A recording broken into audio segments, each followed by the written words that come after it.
لتجنب وقوع الفوضى والخلل، لكن الأساس هو أن المرء يحق له أن يتصرف كما يحلو له.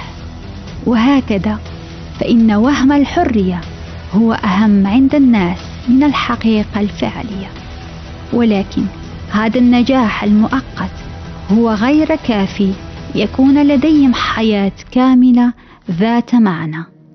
وكل الناس يبحثون عن شيء ما يجعلهم يشعرون بأن حياتهم لها هدف أو معنى، لأنه لا يوجد شخص يشعر بالرضا بما لديه. قليلون هم الذين يعثرون على ذلك الشيء الذي يعطيهم الإحساس بالهدف. حالة من الوعي تسمح لنا بتخطي ظلمة المرض وفقدان الوظيفة والطلاق أو موت أحد الأحبة والتقدم في السن والموت. هذا يمكن أن يتم فقط من خلال التنوير. الفيلسوف فريدريك نيتشه كتب: كل من لديه سبب يعيش لأجله يستطيع أن يتحمل أي شيء. حتى الملحدون الذين ينكرون أي صلة بالله يمرون بهذا البحث عن معنى لا يمكن تفسيره، لدرجة أن كل ملحد يكون قد قام في حياته في مرحلة ما بالبحث عن معنى وإمكانية وجود الله. I mean, in my environment, I know that all the people who said they didn't believe in God, who made fun of the church, who made fun of pretty much all of these things, I do know that they were searching for God at some point. We all had, because I had the conversation with all of them, because I had this urge inside of me, to be honest. I've seen it all around me, and I have always felt it. I always wondered, is there something like this? Is there something like God? Atheists believe that they are free, but they don't really understand the true meaning of freedom. You know, that's the problem. They claim that they don't believe in God, but yet there are times that they do believe in God, because why, when something happens to them, why do they say, oh my God? Or you know what, or they'll turn around and say, you know what, if this happens, you know what, if this happens tomorrow, or if I could find something, I'll believe in God. And then, you know, God shows it to them and gives it to them. But yet, again, they become disbelievers. They're enslaved by their fear of not being able to understand the world around them, and they never will. I mean, no matter how much, how far they go into space or how deep they go into the ocean, they'll never know God. They'll never know the true reality of things. إن التفكير في الموت يقدم للأفراد فرصة للتأمل في سؤال هام: ما هو معنى الحياة؟ بالنسبة للكثيرين هو سؤال عميق يأتي الرد عليه في خلوة عندما يشعر الإنسان بالسلام. لكن بالنسبة لهؤلاء الذين لم يدركوا الإجابة على هذا السؤال الروحي، يكون الموت حقيقة حتمية يصعب عليهم مواجهتها. Many people in my family, they are so scared of death. It's a topic really, when you mention it in German society in general, it's like a shush topic. You know, like let's not talk about this. This is destroying our mood. It's literally, this is the environment in Germany, and I know why, because it reminds them that they are not actively working to find out what is happening after death. You see, it's like a reminder where it's like, yeah, I'm literally just living for this life, and if there's anything after, I'm probably gonna be in trouble, you know. And they know this deep within themselves, and that is why they're so uncomfortable talking about it. Also because they know that they're gonna lose everything that they have worked for, you know, all this career, you know, that they have worked for, is just gonna be gone, you know, the moment you die. None of it is gonna be left. So it's something that scares them very much. This world, either it's gonna leave you or you're gonna leave it anyway. You know, the world is fleeting. It's impermanent. At least this we know. Even the atheists can't disagree about that. Atheists are afraid totally because they don't believe in God at all. So they think that, you know what, after this is the end. That's it. There's nothing. And they want to live for as long as they can. Human being is not something that works 9 to 5 for a number of years and then just gets pushed into, you know, some old retirement home to die, and that's it. exploited like a resource. You know, we're infinite beings with infinite potential, and we have the power to, you know Allah subhanahu wa ta'ala to a great degree, and to reflect His qualities, and to live on after we died. But our society doesn't function with that assumption. It functions with the atheist assumption, which is, you're here, we're gonna use you as some kind of like a screwdriver, and then when you break, we're gonna throw you in the trash. هناك شيء ما كامن في الإنسان يكون لديه إحساسا يصعب تفسيره، ورغبة في البحث عن معنى أبعد من حاجاته المادية اليومية. شيء روحي، شيء مرتبط بالوعي البشري، وهو أعظم وأسمى من متطلبات الحياة اليومية. شيء مثل الذهب. يبدو وكأن البشر هم كائنات روحانية بالفطرة، حيث لا يمكن أن يكون هناك أي تأثير دائم للثراء أو الصحة أو السعادة عليهم. في الحقيقة لا يوجد شيء يمكن أن يسمح لنا بتخطي الخسائر أو المكاسب في حياتنا غير الروحية. I've always felt this deep emptiness that I didn't know how to fix, and it actually led me just like other people almost into depression. I was sitting at home and saying, what's the point of all of this, you know? Yeah, I can do whatever I want and I have everything, but it just doesn't make me happy. Is that all? Is that all there is to my existence? The person has to feel that sense of dissatisfaction inside of them, and they have to from their own self say, I have health, I have wealth, I have family, I have friends, but something is missing. Something is missing that I'm ready to give up all those other things just to find it. It has to be a deep hunger that arises in the person. So what happened with me is that I literally said, okay, I'm gonna spend a few months of my life now trying to find an answer. And I personally got an answer from God, and I got so many signs, and I saw so many miracles and things happening. He just answered me, and then I was like, wow, there is actually a God. God is here. And and then for me there was the question, okay, so if there's a God, completely, I wasn't a Muslim at that point or anything. I was just saying, okay, so there is something like that. There is a God. Then He must have a plan for us, right? He didn't just create us and then say like, okay, I created these guys, let them do whatever they want, like let them just go off. But there must be a purpose that He had in mind for us. So if He is there, then now I have to find out what He wants from me, you know? So that was the journey where it started, where I was asking Him and I was telling Him, whatever it is you want me to do, I'll do it, even if I hate it. And this is also a very liberating feeling. When you remove the fear of the unknown, and when you remove fear of death, when you remove fear of anything, to me that's true freedom, you know, because then everything's open for you. Once you understand that the world is impermanent, and you let go, that's also freedom. It's a great form of freedom to be unattached. It doesn't mean that you don't love your family or that you don't, but you understand and you accept that things are always changing. And either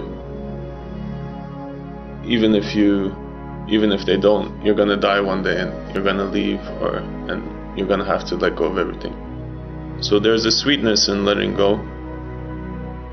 There is a freedom in that, in just being, not holding on to anything, not being attached to anything, and just appreciating whatever comes your way to the fullest, and then letting it go when it's time for it to go. You're not attached to anything. You don't need anything to be happy or to be fulfilled. And to be honest, this can only be achieved through having a relationship with God. I mean, that's the end of it. If you know that you have a purpose and you are on a way to fulfilling that purpose, then all these outer things, all these material things, even all these relationships don't really matter to you, because you know that you are doing the right thing, and that in the end is true freedom. Because why you're doing it by choice. You're actually not subconsciously driven by something.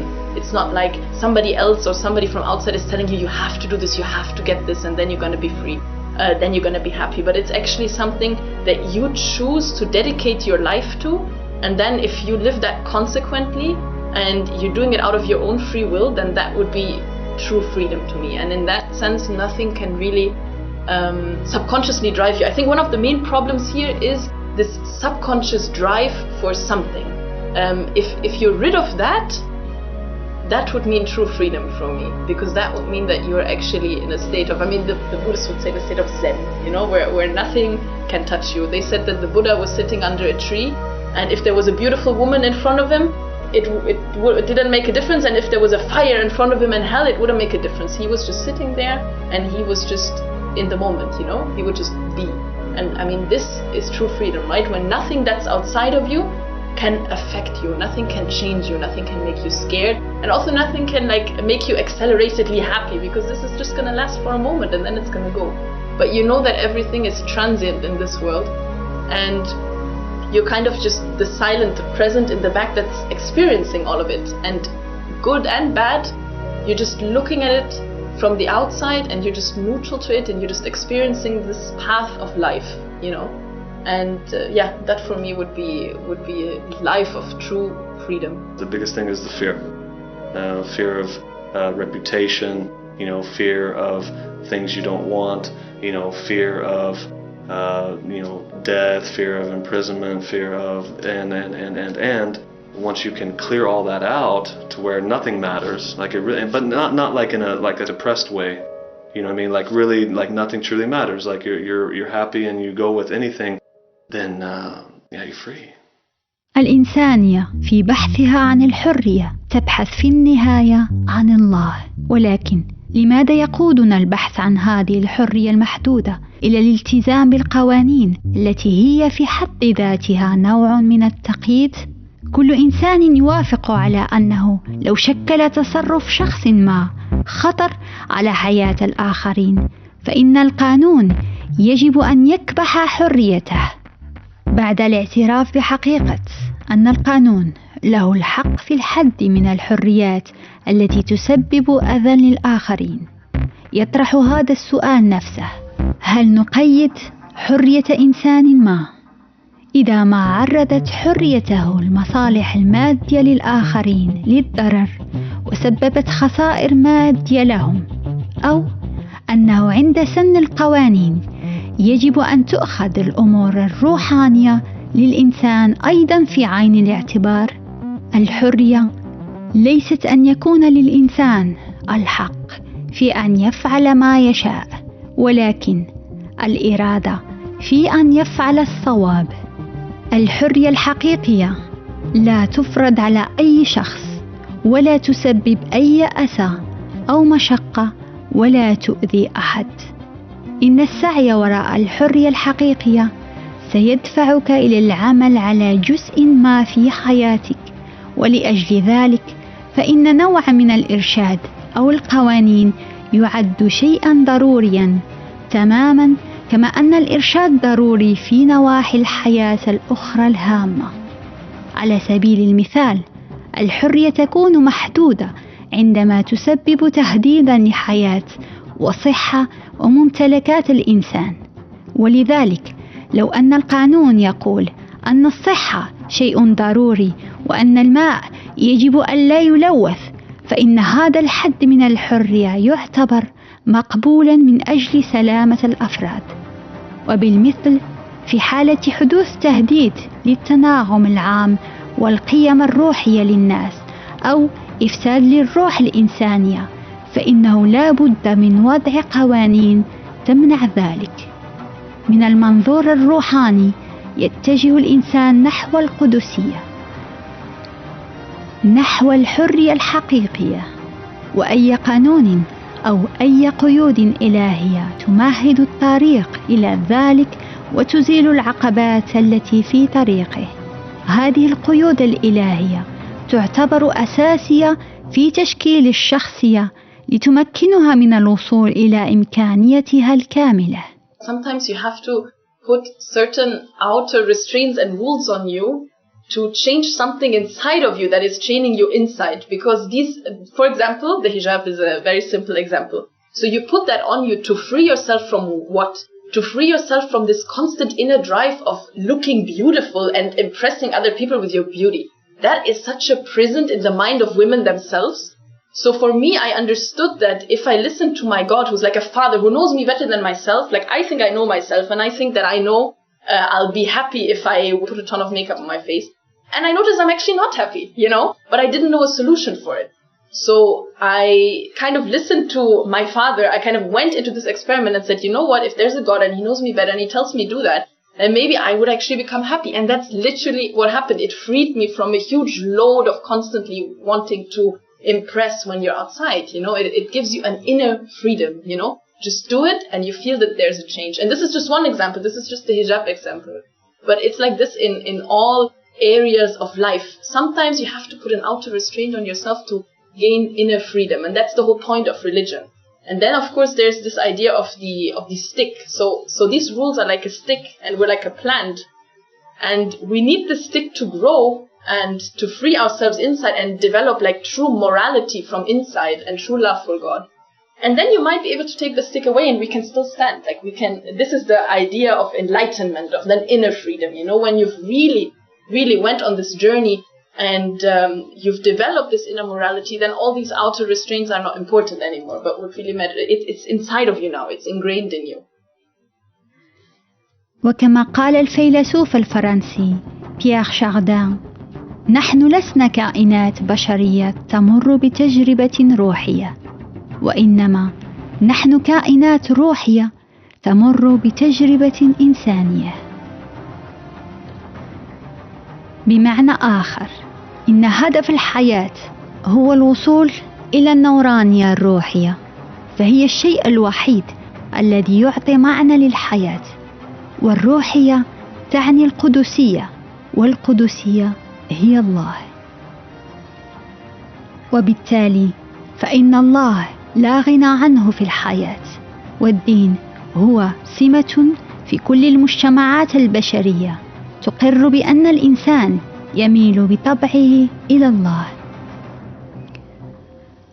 فلو تجاهلنا هذا الميل نحو الله، فإننا نكون قد أبعدنا الإنسان عن هدفه وعن دوافعه لتحقيق الحرية الحقيقية وقدرته على أن يرى الحقيقة فيما وراء الكهف الذي يسكن فيه.